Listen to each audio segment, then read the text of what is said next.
প্রিয় বাংলাদেশী, প্রিয় দেশবাসী, আসসালামু আলাইকুম। দেশের স্বাধীনতা প্রিয়, গণতন্ত্র প্রিয় জনগণ আবারও বিএনপিকে বিজয়ী করেছে, আলহামদুলিল্লাহ।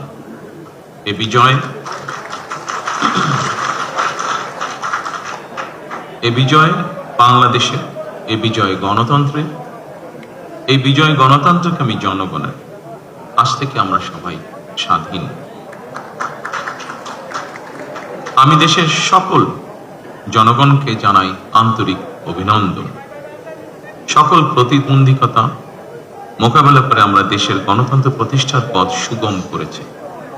ফ্যাসিবাদের রেখে যাওয়া ভঙ্গুর অর্থনীতি, অকার্যকর করে দেওয়া সাংবিধানিক এবং বিধিবদ্ধ প্রতিষ্ঠান এবং দুর্বল আইন শৃঙ্খলা পরিস্থিতি, এমন একটি পরিস্থিতির মধ্যে দিয়ে আমরা যাত্রা শুরু করতে যাচ্ছি। আপনাদের স্বতঃস্ফূর্ত অংশগ্রহণের 1.5 দশকেরও বেশি সময় পর দেশে পুনরায় জনগণের সরাসরি ভোটে জনগণের কাছে জবাবদিহিমূলক সংসদ এবং সরকার প্রতিষ্ঠিত হতে যাচ্ছে। আর কোনো অপশক্তি যাতে দেশে ফ্যাসিবাদ কায়েম করতে না পারে, দেশকে তাবেদার রাষ্ট্রে পরিণত করতে না পারে, এজন্য আমরা সকলে ইনশাআল্লাহ ঐক্যবদ্ধ থাকবো এবং থাকতে হবে। জামাতে ইসলাম, এনসিপি, ইসলামী আন্দোলন বাংলাদেশ, জমিয়তুল ইসলাম, গণ অধিকার পরিষদ সহ 51টি রাজনৈতিক দল এই নির্বাচনে অংশগ্রহণ করেছিল। জাতীয় নির্বাচনে অংশগ্রহণকারী প্রতিটি রাজনৈতিক দলকে আন্তরিক অভিনন্দন জানাই। গণতান্ত্রিক রাষ্ট্র এবং রাজনীতিতে রাজনৈতিক দলগুলো মূলত গণতন্ত্রের বাতিঘর। সরকার এবং বিরোধী দল যে যার অবস্থান থেকে দায়িত্বশীল ভূমিকা পালন করলে অবশ্যই দেশে গণতন্ত্র প্রাতিষ্ঠানিক রূপ পাবে বলে আমরা দৃঢ়ভাবে বিশ্বাসী। নির্বাচনে অংশগ্রহণকারী প্রতিটি গণতান্ত্রিক রাজনৈতিক দলগুলোর প্রতি আহ্বান জানাই, দেশ গঠনে আপনাদের চিন্তা ভাবনা আমাদের কাছে অত্যন্ত গুরুত্বপূর্ণ। আমাদের পথ এবং মত ভিন্ন থাকতে পারে, কিন্তু দেশের সাথে আমরা সবাই এক। আমি বিশ্বাস করি জাতীয় ঐক্য আমাদের শক্তি, বিভাজন আমাদের দুর্বলতা। প্রিয় দেশবাসী, জনমনে সৃষ্ট সকল সংশয় কাটিয়ে শেষ পর্যন্ত দেশে শান্তিপূর্ণভাবে একটি অবাধ, সুষ্ঠু এবং নিরপেক্ষ নির্বাচন অনুষ্ঠিত হয়েছে। এজন্য অন্তর্বর্তীকালীন সরকার এবং নির্বাচন কমিশনকে বিশেষ ধন্যবাদ জানাই। জনগণের প্রত্যাশিত এই নির্বাচন অনুষ্ঠানের জন্য গণতন্ত্রের ইতিহাসে আপনাদের অবদান স্মরণীয় হয়ে থাকবে। নিরপেক্ষ নির্বাচন অনুষ্ঠানের সঙ্গে সংশ্লিষ্ট বিচারিক কর্মকর্তা, জনপ্রশাসন, সশস্ত্র বাহিনী এবং আইন শৃঙ্খলা বাহিনী সকল কর্মকর্তা, সদস্য এবং রিটার্নিং অফিসার, সহকারী রিটার্নিং অফিসার, প্রিজাইডিং অফিসার, সহকারী প্রিজাইডিং অফিসার এবং পোলিং অফিসার সহ সংশ্লিষ্ট ব্যক্তিবর্গ, আপনাদের আন্তরিকতা এবং দায়িত্বশীল ভূমিকা ছাড়া অবাধ এবং সুষ্ঠু নির্বাচন সম্ভব হতো না। আপনাদেরকে অসংখ্য ধন্যবাদ। এই নির্বাচনে দেশি এবং বিদেশি গণমাধ্যম এবং পর্যবেক্ষকদের ভূমিকাও ছিল অত্যন্ত গুরুত্বপূর্ণ। আপনাদের প্রতিও রইল অকৃত্রিম শুভেচ্ছা। ৭১-এর স্বাধীনতা অর্জনের যুদ্ধ থেকে ২০২৪ সালে দেশ এবং জনগণের স্বাধীনতা রক্ষার যুদ্ধ, এই দীর্ঘ সময় দেশ গণতন্ত্র প্রতিষ্ঠার আন্দোলনে যারা শহীদ হয়েছেন, হতাহত হয়েছেন, যাদের রক্ত মারিয়ে কষ্টের সিঁড়ি বেয়ে আজকের এই গণতান্ত্রিক বাংলাদেশ, সেই সকল বীর শহীদদের প্রতি জানাই গভীর শ্রদ্ধা। মহান আল্লাহ দরবারে তাদের মাগফিরাত কামনা করছে। যারা মানুষের গণ অধিকার প্রতিষ্ঠার সংগ্রামে প্রাণ দিয়েছেন, হতাহত হয়েছেন, দেশের গণতান্ত্রিকামী জনগণ আপনাদের ভূমিকাকে গভীর শ্রদ্ধার সঙ্গে স্মরণ করবে ইনশাআল্লাহ। প্রিয় দেশবাসী, জনগণের রায় পেলে বিএনপি রাষ্ট্র মেরামতের রূপরেখা উপস্থাপন করেছিল।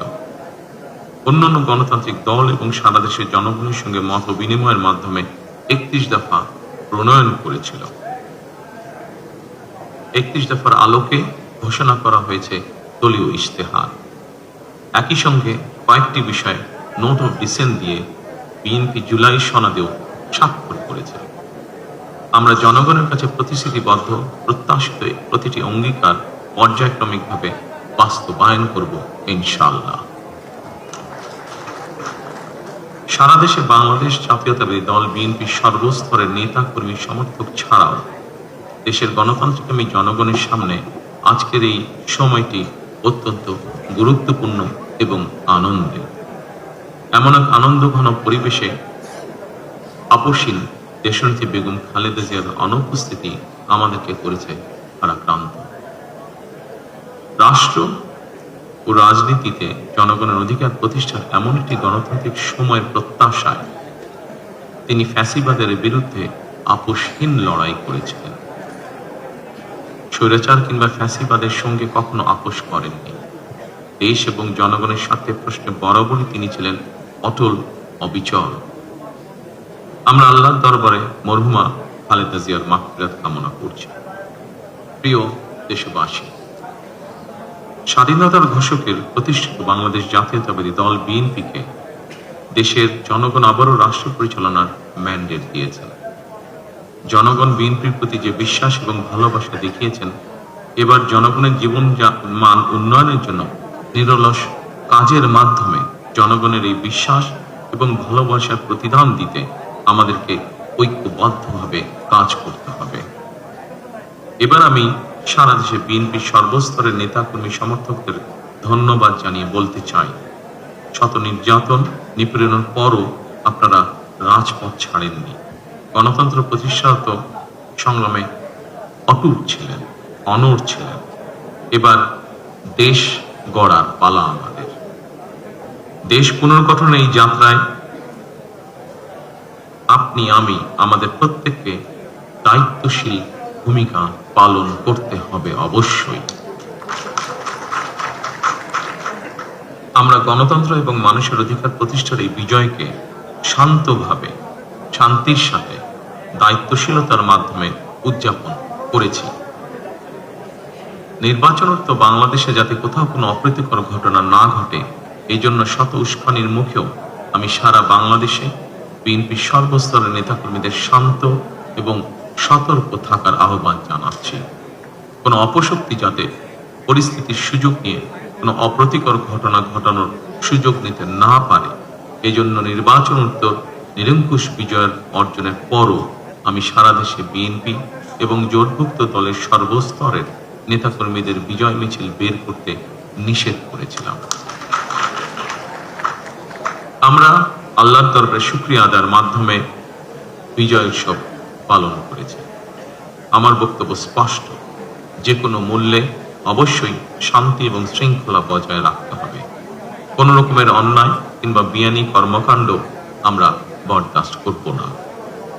দলমত, ধর্ম, বর্ণ কিংবা ভিন্নমত যাই থাকুক, কোনো অজুহাতে অবশ্যই দুর্বলের উপরে সবলের আক্রমণ আমরা মেনে নেব না। ন্যায়পরায়ণতা হবে আদর্শ। আইনের শাসন প্রতিষ্ঠা করা না গেলে আমাদের সকল চেষ্টা ব্যর্থ হয়ে যেতে পারে।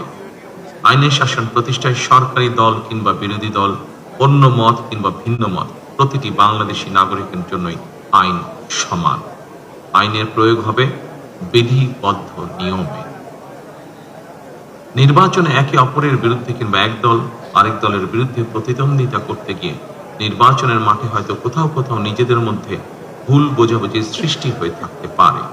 তবে এ ধরনের বিরোধ যেন প্রতিশোধ, প্রতিহিংসায় রূপ না নেয়, সে ব্যাপারে সবাইকে সতর্ক থাকার জন্য আমি আন্তরিকভাবে আহ্বান জানাচ্ছি। দেশে গণতান্ত্রিক জনগণের প্রতি আমার আহ্বান, আসুন যেভাবে আমরা গণতন্ত্র প্রতিষ্ঠার লড়াইয়ে ভূমিকা রেখেছিলাম, একইভাবে এবার দুর্নীতি এবং আইন শৃঙ্খল নিয়ন্ত্রণ এবং জনগণের প্রতি জবাবদিহিতার মাধ্যমে আমরা বাংলাদেশকে একটি নিরাপদ, মানবিক বাংলাদেশ হিসেবে প্রতিষ্ঠার জন্য যে যার অবস্থান থেকে আমরা ভূমিকা রাখি। একটি নিরাপদ মানবিক গণতান্ত্রিক বাংলাদেশ প্রতিষ্ঠার যাত্রাপথে আমি ভিন্ন দল কিংবা ভিন্ন মতের সকলের সহযোগিতা কামনা করছি। বিশ্বের সকল গণতান্ত্রিক শক্তি, সকল প্রবাসী বাংলাদেশী এবং দেশের স্বাধীনতা প্রিয় জনগণের প্রতি আবারও বিজয়ের অভিনন্দন এবং ধন্যবাদ জানিয়ে আমার বক্তব্য শেষ করছি। আল্লাহ হাফেজ। বাংলাদেশ জিন্দাবাদ।